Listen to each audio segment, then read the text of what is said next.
Bonjour à tous et bienvenue. Alors dans cette vidéo, je vais vous faire une proposition de correction. Alors pour la partie rédigée de l'examen pour l'obtention de l'attestation de capacité professionnelle de transport de l'année 2021. Alors on va commencer par problème numéro 1, l'énoncé. Alors la société Aubaine a pour activité le transport public routier de produits en vrac, matériaux de construction et produits agricoles. Alors, la société Aubaine a déjà son activité est le transport public routier. Alors, son parc est composé de 15 ensembles routiers, 15 ensembles routiers articulés avec des semi-remorques bennes. Elle est implantée dans le département du Pas-de-Calais à proximité de Béthune, dans le 62. Cette semaine du 4 octobre a mal débuté, avec une panne mécanique, boîte de vitesse cassée, sur l'un des tracteurs routiers de l'entreprise. Par chance, le conducteur a pu effectuer le trajet retour depuis Dijon et déposer ce tracteur chez le concessionnaire réparateur local, alors Normotor, mercredi matin. Un véhicule de remplacement lui a été gracieusement mis à disposition par Normotor. Alors, c'est un tracteur routier conventionnel en vue de reconstituer un ensemble articulé de 44 tonnes de poids maximal autorisé. Alors, question numéro 1.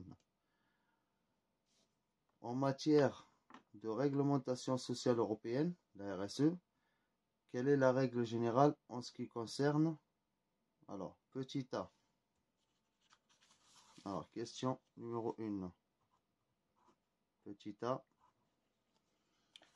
Alors, la durée maximale du temps de conduite hebdomadaire.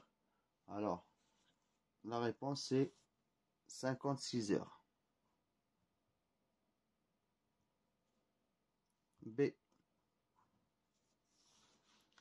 La durée maximale de temps de conduite sur 2 semaines consécutives. Alors, par la RSE, c'est 90 heures pour 2 semaines consécutives. C. Un conducteur routier qui débute sa semaine professionnelle le dimanche 10-10-2021 à 22 heures et la termine le samedi 16-10-2021 à 18 heures. Pourra-t-il prendre son repos hebdomadaire suffisamment à temps au regard de la réglementation sociale européenne? Justifiez votre réponse en déterminant la durée d'amplitude hebdomadaire de travail. Alors, petit c. Alors, on sait que sur cette période-là, alors du 10 au 16, alors oui, il y a 6 périodes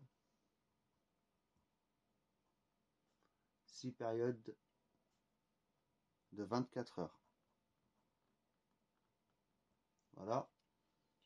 Alors du coup, oui,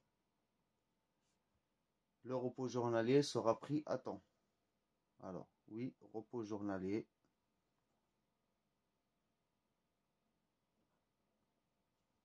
sera pris à temps. Voilà. Attends. Alors, justifiez votre réponse en déterminant la durée d'amplitude hebdomadaire de travail. Alors, l'amplitude hebdomadaire. Alors, l'amplitude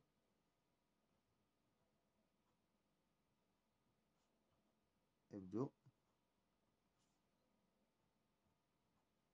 Alors, on a alors avant minuit, 22 heures, ça nous fait 2 heures pour arriver à minuit. 2 heures plus alors les 6 périodes de 24 heures. 24 heures multiplié par 6, ça nous fait 120 plus 120 plus alors de minuit à 18 heures, ça nous fait 18. Voilà.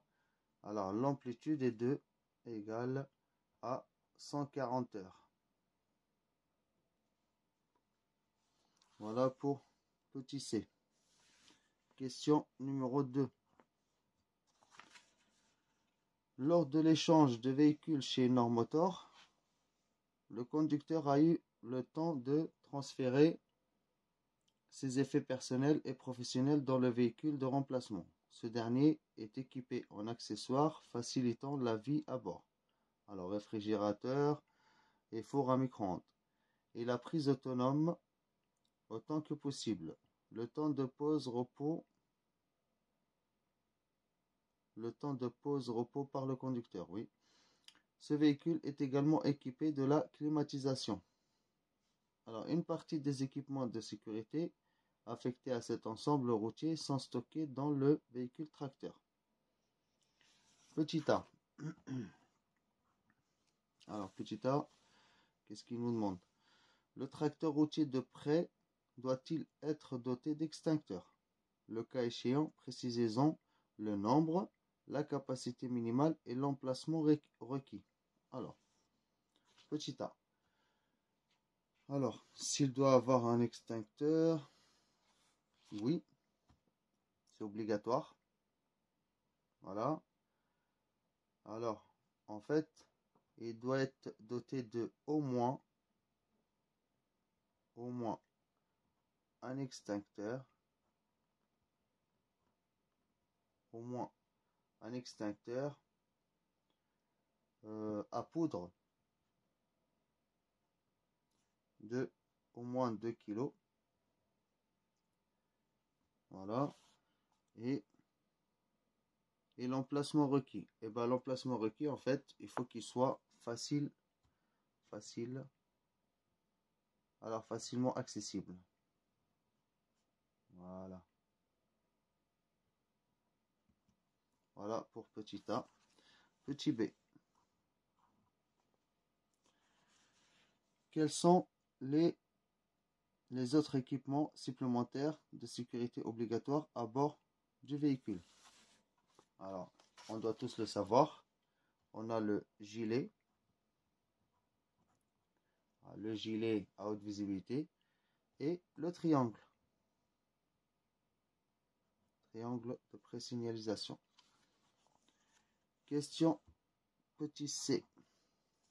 Alors, dans les documents se trouvant dans sa boîte à gants, le conducteur retrouve des consignes concernant les mesures à prendre s'il était impliqué dans un accident de la route. À votre avis, quelles sont ces consignes au vu du contexte exposé ci-dessus? Ok, alors, petit c. Alors, déjà, il faut rester calme. Ça, c'est la base. Il faut rester calme. Et après, le plus important, c'est le pas. Alors, on doit savoir tous, le pas, c'est PAS. Alors, c'est protéger, alerter et secourir. Ça, c'est le pas, c'est très important.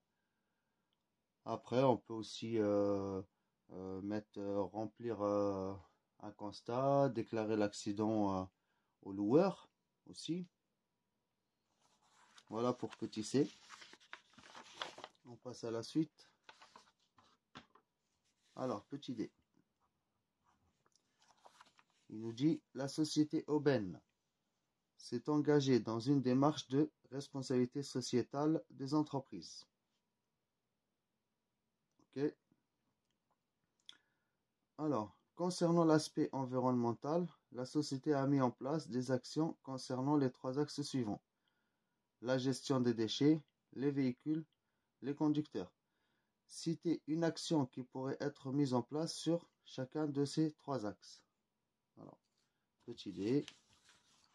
Hop, on a les 3 axes. Alors, la gestion des déchets. Premier axe. Deuxième, les véhicules. véhicules. Et troisième, les conducteurs. Voilà. Alors, pour la gestion des déchets, bon, c'est bien déjà de mettre le tri et tout ça, mais le plus important, c'est la valorisation. Valorisation. Alors, la valorisation des déchets collectés. Des déchets collectés.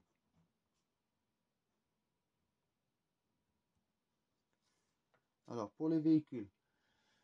Alors, utilisation des véhicules à carburant plus économique. Alors, véhicules à carburant plus économique, plus écologique plutôt. Écologique. Voilà. Alors, et pour les conducteurs, la base, c'est déjà la formation éco-conduite. Formation éco-conduite.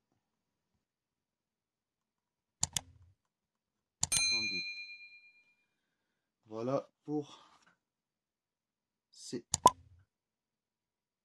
Pour D, pardon. Voilà. Alors, attendez. C'était D ici, pardon. On passe à la question 3.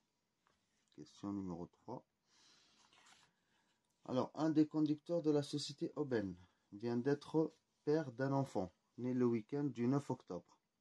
Pour profiter de sa famille, il envisage de prendre plusieurs périodes de congé d'ici la fin de l'année. Alors, petit A. Petit A, il nous dit quelle est la période de référence pour le calcul des droits à congés payés, sachant que l'entreprise n'adhère pas à une caisse de congés payés. Ça, c'est pour petit A.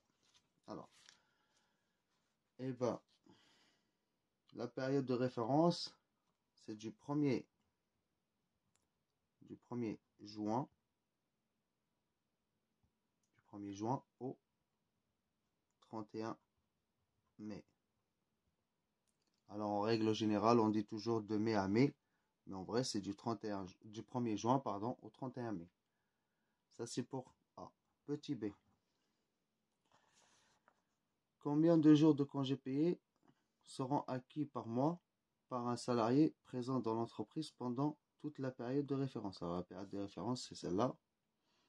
Alors combien de jours de congés payés seront acquis par mois par un salarié? Alors, eh ben c'est 2 jours et demi. Alors 2,5 jours par mois travaillé complet.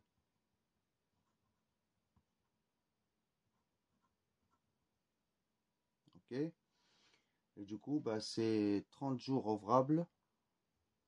30 jours ouvrables.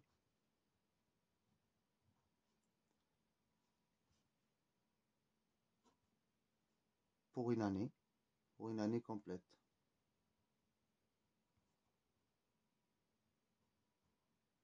Pour une année complète de travail.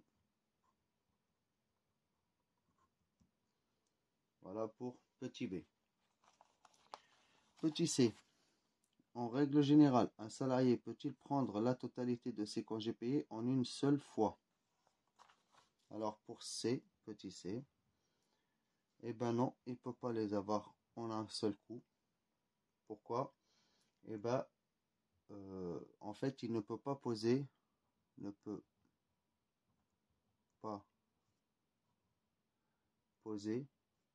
plus de 24 jours ouvrables qui suivent. Voilà. Ne peut pas poser plus de 24 jours ouvrables consécutifs. Voilà. Après, juste, alors, avec dérogation, Là, je dis bien, c'est la loi, hein, 24 jours. Mais avec une dérogation, en fait, l'employeur peut accorder plus. Alors, sauf, on va mettre, sauf avec dérogation. Alors, voilà pour petit c. Petit d. Ce conducteur a-t-il droit à un congé spécifique supplémentaire en raison de la naissance de son enfant, en plus de son congé de naissance de 3 jours? Précisez votre réponse. Alors oui, il a le droit. Alors, en fait, le conducteur, il peut prendre un congé maternité d'une durée totale de 25 jours. Alors, avec la nouvelle loi. Ok. Alors, il peut prendre un congé paternité. Prendre un congé d'une durée totale de 25 jours. Alors, il peut prendre un congé paternité d'une durée totale de 25 jours calendaire d'un coup. Ou, alors, en cas de naissance multiple, ou en cas de naissance multiple, il peut avoir jusqu'à 32 jours. Voilà pour petit d. On passe à la question numéro 4. Alors, dans le cadre du volet environnemental de sa démarche, responsabilité sociétale des entreprises, la société Aubaine cherche à connaître son coût de revient prévisionnel pour le projet d'investissement suivant. Alors, en début d'année 2022, l'exploitation d'un tracteur routier qui utilise le carburant Besson issu de la culture de colza. La mise en œuvre de ce carburant risquant de générer des surcoûts. La société Aubaine cherche à identifier l'écart de coût de revient entre un véhicule de carburant gazole et un véhicule à carburant Besson.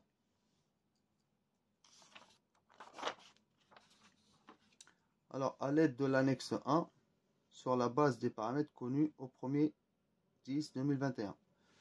Question numéro 1. Alors déjà, avant de faire les questions, on va regarder ce qu'on a sur l'annexe 1. Alors, hop, l'annexe 1. On va le lire.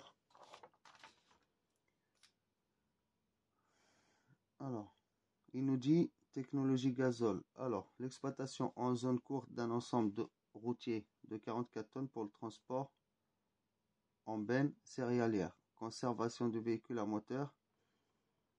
Alors, il va faire 504 km durant 8 ans. 210 jours d'exploitation par an. Voilà. Alors, coût variable, il nous dit carburant intégrant l'utilisation de la pompe hydraulique sur le tracteur. Consommation 43 litres au 100 à un coût de 1,25 €. Alors, avant remboursement partiel de la taxe intérieure de la consommation des produits énergétiques, la TICP. Voilà, ça c'est un remboursement par l'État. Alors, remboursement partiel de la TICP au taux forfaitaire pondéré 15,71 € le hectolitre. J'insiste sur hectolitre. Alors, AD Blue 5 litres au 100 km à un coût de 0,26. Alors 26 centimes le litre. Péage néant. Entretien de pneumatique 24 centimes. Les coûts fixes. Coût de personnel. Alors salaire 151,67 heures par mois pour 11 € de l'heure, plus 40% charge sociale patronale. Zone courte sans accomplissement d'heures supplémentaires. Alors, il n'y a pas d'heures supplémentaires déjà. Frais de déplacement. Il n'y en a pas. Le salarié prend la pause déjeuner à domicile. Voilà. Alors, coût de l'amortissement du véhicule à moteur neuf et de la pompe hydraulique sur 8 ans. Alors, prix d'achat du véhicule, 95 000 euros. Valeur résiduelle du véhicule dans 8 ans, 15 000 euros. Alors, valeur résiduelle d'un véhicule au bout de 8 ans, 15 000 euros, je dis que c'est un peu beaucoup. Bon. Achat de la pompe hydraulique pour le levage de la benne, 2 000 euros. Coût d'amortissement de la semi-remorque. Alors, amortissement de la semi-remorque sur 15 ans, 30 000 euros. Coût total annuel du financement de cet ensemble routier, 625 euros. Autre coût fixe annuel lié au véhicule, alors assurance, taxes, contrôle technique, etc. 3 325 euros. Autre coût fixe annuel, 75 000 euros à répartir sur les 15 ensembles routiers exploités par Aubaine. Ça, c'est pour l'annexe 1. On revient à la question. La question, elle nous dit, question petit a. Déterminer le coût de revient total annuel, puis kilométrique d'un véhicule à carburant gazole. Arrondir à 3 chiffres derrière la virgule. Alors, ils le mettent bien, 3 chiffres derrière la virgule. C'est parti. On va déterminer le coût total. Alors, hop, c'est parti. On commence par le carburant. Alors, le carburant, on nous dit que ça consomme 43 litres au 100. Alors, 43 litres au 100. Ok. Multiplié par, alors le kilométrage, on a 504 000 km sur 8 ans. Et nous, on va le faire sur un an. Alors, on divise 504 000 km divisé par 8, ça nous fait 63 000 km. Ok. Et on multiplie par, alors, à un coût de 1,25 €. Multiplié par 1,25 €. Voilà. Et ça nous fait un total de 33 862,50. Voilà pour le carburant. Après le carburant, alors la TICPE. Alors la TICPE. Alors ça c'est un remboursement. Hein. Comme c'est un remboursement, ça va être en moins. Ça va être déduit en fait. Alors la TICPE, il nous dit, alors la consommation, 43 litres au 100. Ok, c'est la consommation du véhicule. On multiplie par le kilométrage de l'année, 63 000 km, divisé par 100 et multiplié. Et pourquoi diviser par 100?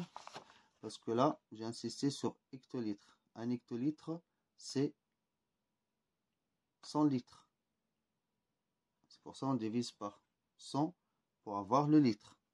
Voilà. Et on multiplie par, alors le taux forfaitaire, 15,71 €. Multiplié par 15,71 €. Et ça nous fait, alors, ça nous fait 4255,839 €. Et j'ai bien marqué moins parce que comme c'est un remboursement, alors ça va être déduit en fait. Voilà. C'est pour ça que je commence à le mettre tout de suite. Alors, après, il nous dit quoi? Le AD Blue. Alors, AD Blue. Alors, pour le AD Blue, alors, il consomme 5 litres au 100 au kilomètre à un coût de 26 centimes au litre.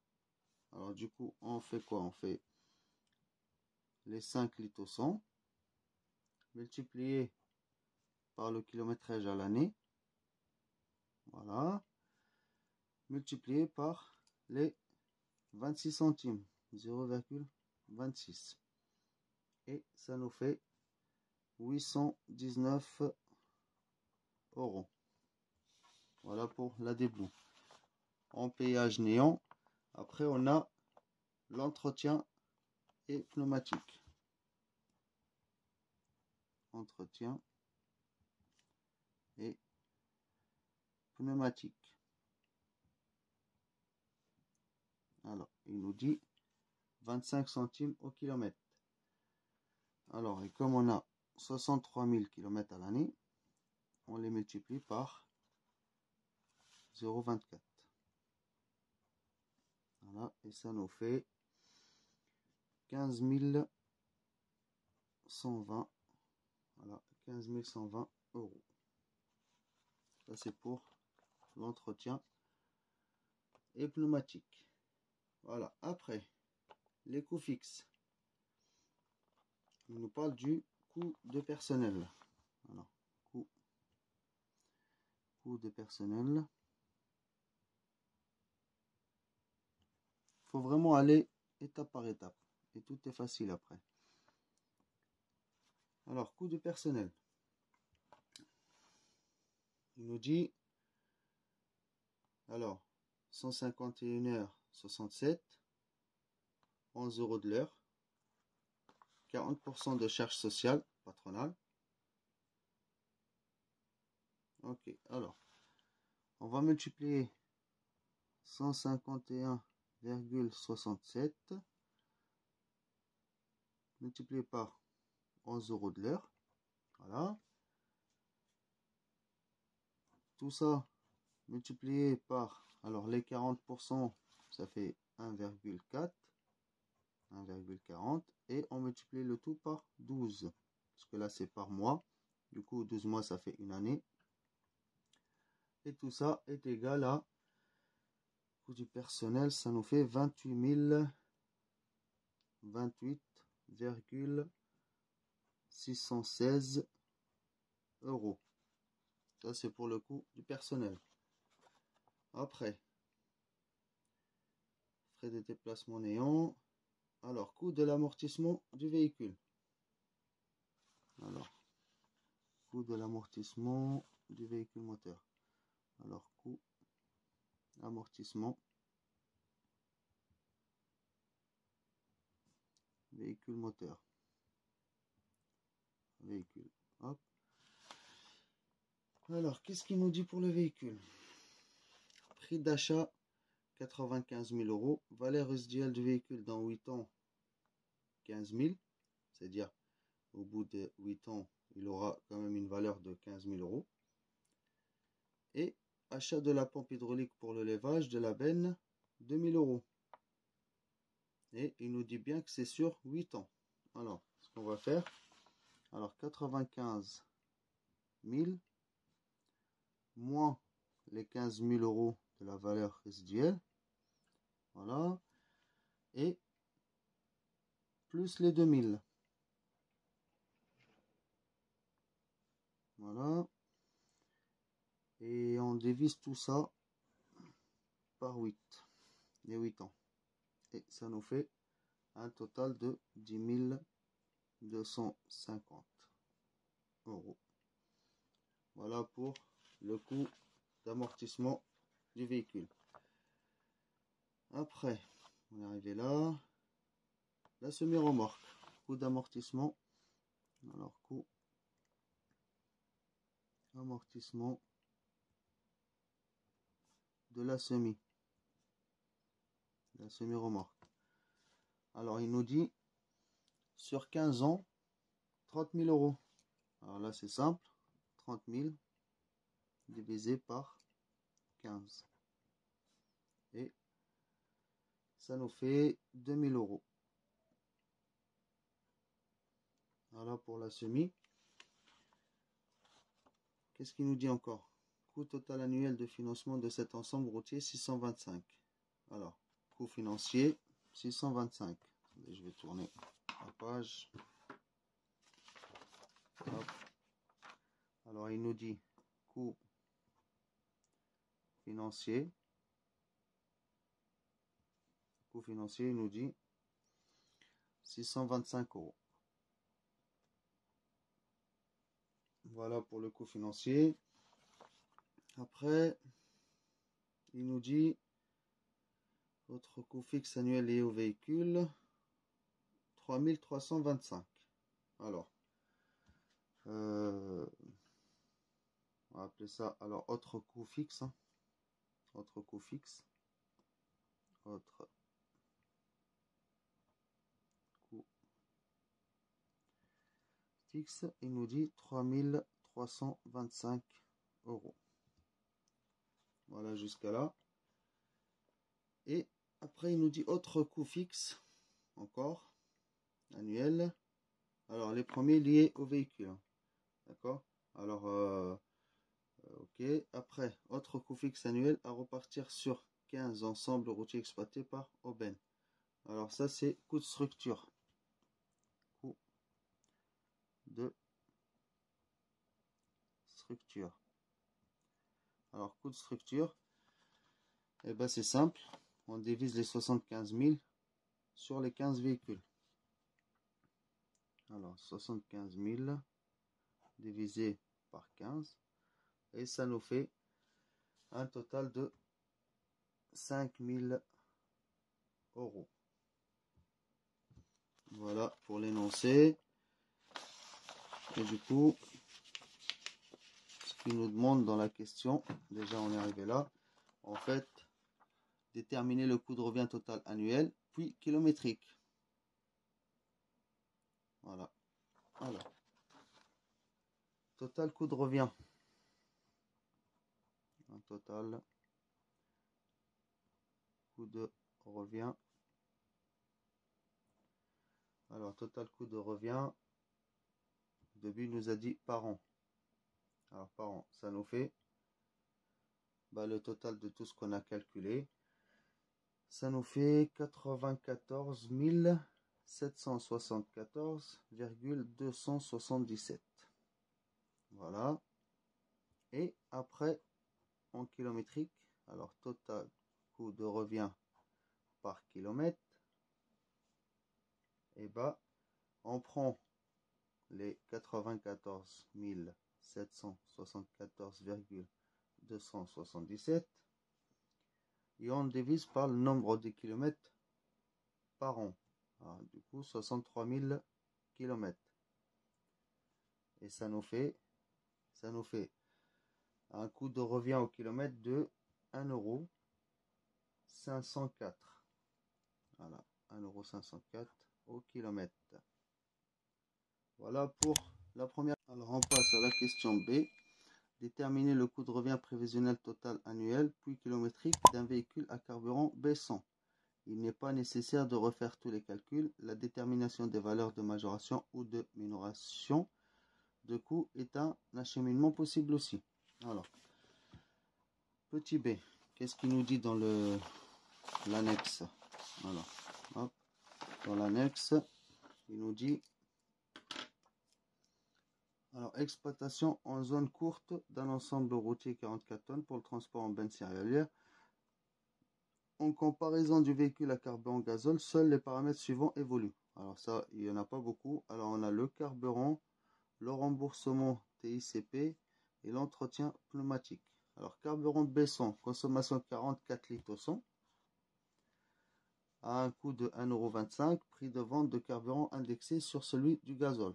Alors, remboursement TICP néant, alors pas de remboursement. Et entretien et pneumatique, alors coût annuel majoré de 530 € pour réaliser une vidange supplémentaire par an exigée par le constructeur. Par précaution, la société Aubaine préfère anticiper certaines dépenses au cours de la période de détention du tracteur. 8 ans. À savoir, 4200 € de réparation d'un organe mécanique pour éviter que le moteur ne soit mal réglé ou subisse une corrosion plus prononcée. Équipement nécessaire pour le stockage et la distribution du carburant Besson, citerne de stockage, pompe, alors coût pris en charge par le fournisseur en carburant. Voilà. Et coût de détention du véhicule, plus 800 € pris en charge par le fournisseur en énergie, basculement d'énergie gazole en énergie Besson. C'est pris par le fournisseur. Pour simplifier, il est supposé que le prix d'achat est identique à celui d'un véhicule gazole. Alors, la conversion du véhicule en énergie gazole selon la norme Euro 6 d'un montant de 1000 €, afin de faciliter sa revente, sera prise en charge par le fournisseur en carburant. Alors, c'est le fournisseur qui prend, ça n'embête pas l'entreprise, en gros. Alors, on revient à notre question. La question B. On va déterminer le coût de revient pour le carburant, le véhicule à carburant Besson. Alors, annuel et kilométrique. C'est parti. Alors, le carburant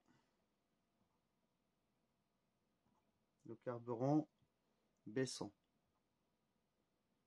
Alors, il nous dit dans l'énoncé, le carburant Besson. Hop, il est là l'énoncé, pardon. Consommation 44 litres au 100 pour un coût de 1,25 €. Alors, 44 au 100, alors, la consommation au 100 multiplié par le nombre de kilomètres, alors 63 000 km, multiplié par 1,25 €. Voilà. Et ça nous fait un total de 34 650 €. Voilà pour le carburant. Après, alors, on a l'AdBlue qui reste le même. L'entretien des pneumatiques, pareil, reste le même. L'entretien majoré. Alors, l'entretien pneumatique, en fait, reste le même, mais l'entretien, il y a une majoration en plus. Alors, entretien majoré. Entretien majoré de égal à 530 €. Voilà. Après, il nous dit la réaliser supplémentaire exigée. La provision se préfère anticiper certaines dépenses au cours de la période, à savoir 4000 € de réparation d'un organe. Alors ça, c'est une provision réparation. Alors, provision, pardon, réparation. Il nous dit 4200 € sur 8 ans. Et nous, on a besoin pour une année. Alors, on divise par 8. Et ça nous fait 525 €. Voilà pour la provision réparation. Voilà. Après, c'est tout. Après, le coût du personnel reste le même.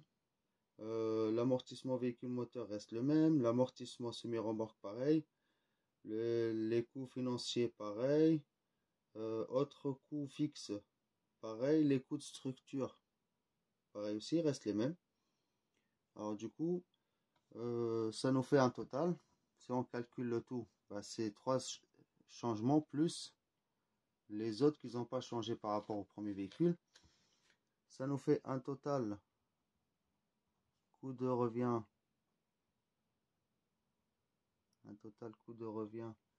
Annuel par an. Alors de 100 000. Alors 100 872,616. Alors là, c'est pour le véhicule Besson. à l'année et le total coût de revient au kilomètre, et ben, on prend les 100 872,616 qui sont là, divisé par le nombre de kilomètres à l'année, 63 000 kilomètres, et ça nous fait 1,601 €. On a rendu 3 chiffres. 1,601 €, voilà, au kilomètre. Voilà pour le total coût de revient au kilomètre. Voilà pour la question. Alors, la question B. Question C. Dans l'hypothèse de prix de vente identique à ceux pratiqués pour le véhicule à carburant gazole, et d'un point de vue économique, quel projet d'investissement semble le plus profitable pour la société Aubaine? Alors, par rapport à nos calculs, c'est le véhicule à gazole, malheureusement. Alors, le véhicule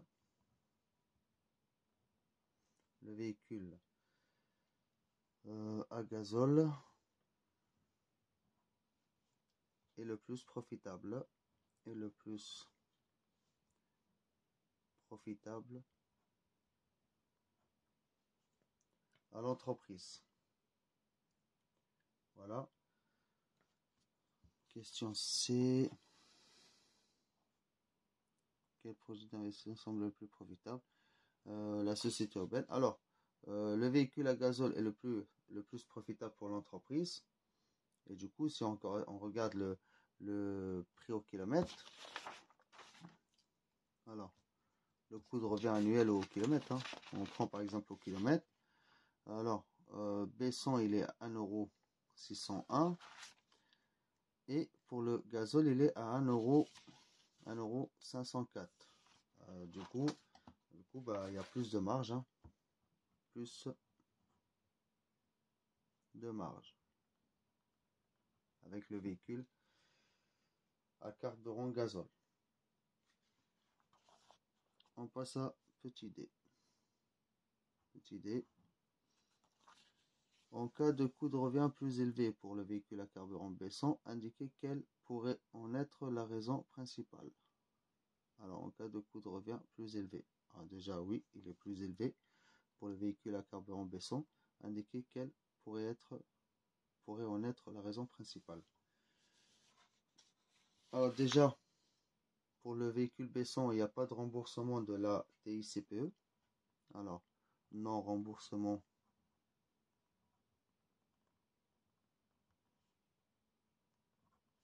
de la TICPE. Alors, si on voit bien, dans le premier véhicule, le véhicule gasoil. Véhicule gasoil.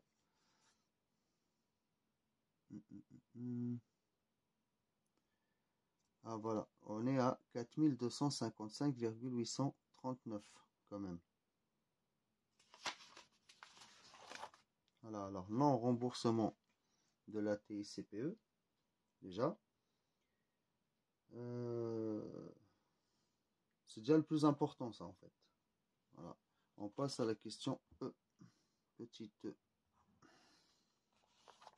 La société Aubaine espère en la viabilité de ce projet, même si sa réalisation devrait être reportée de quelques années, car cette société souhaite se préparer aux prochaines mutations du secteur des transports en matière de transition énergétique. Citer un élément qui pourrait faire évoluer favorablement ce projet. Alors, déjà, il faut que les clients acceptent la hausse des prix, ce qui n'est pas évident, hein. Accepter la hausse des prix. La hausse des prix par les clients. Ce qui n'est pas évident, hein. Voilà, et supprimer. Alors, supprimer le remboursement de la TICPE.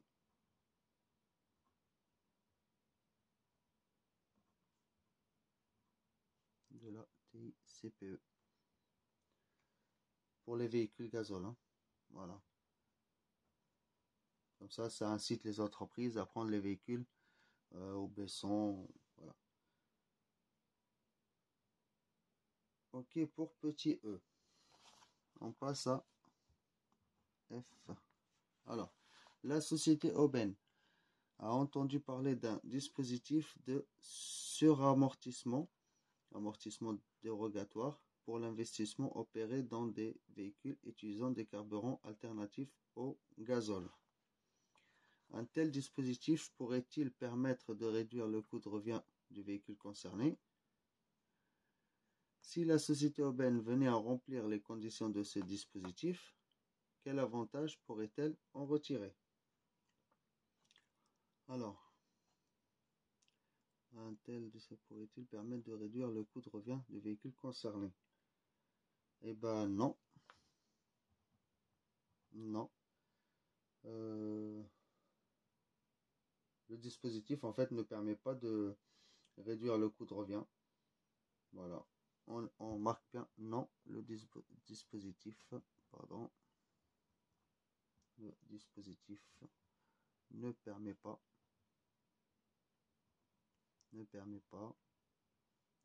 de réduire le coût de revient.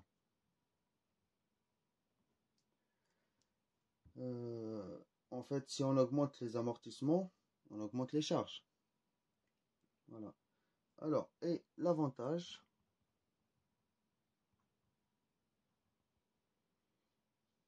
si la société Aubaine venait à remplir les conditions de ce dispositif, quel avantage pourrait-elle en retirer?